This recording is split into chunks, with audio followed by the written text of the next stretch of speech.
ನಮಸ್ಕಾರ ವೀಕ್ಷಕರೇ, ನಿಮ್ಮ ಪಬ್ಲಿಕ್ 10 ಯೂಟ್ಯೂಬ್ ಚಾನಲ್ಗೆ ಸ್ವಾಗತ. ಚಾಮರಾಜನಗರದ ನಗರಸಭೆಯ ದೊಡ್ಡಂಗಡಿ ಬೀದಿಯಲ್ಲಿ ಕ್ಷುಲ್ಲಕ ಕಾರಣಕ್ಕೆ ವ್ಯಕ್ತಿಯೋರ್ವನ ಮೇಲೆ ಮಾರಕಾಸ್ತ್ರದಿಂದ ಹಲ್ಲೆಗೆ ಯತ್ನಿಸಲಾಗಿದೆ. ದೃಶ್ಯ ಸಿಸಿಟಿವಿಯಲ್ಲಿ ಸೆರೆಯಾಗಿದೆ.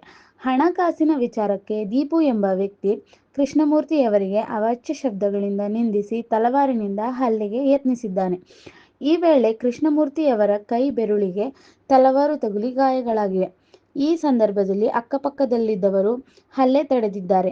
ಈ ವೇಳೆ ಪೊಲೀಸರು ಆಗಮಿಸಿ ಗಲಾಟೆಗೆ ಸಂಬಂಧ ವಿಚಾರಿಸಿ ತಲವಾರು ಹಿಡಿದಿದ್ದು ನಿಂತಿದ್ದ ದೀಪುನನ್ನು ಪಟ್ಟಣ ಪೊಲೀಸರು ಬಂಧಿಸಿ ದೂರು ದಾಖಲು ಮಾಡಿಕೊಂಡಿದ್ದಾರೆ.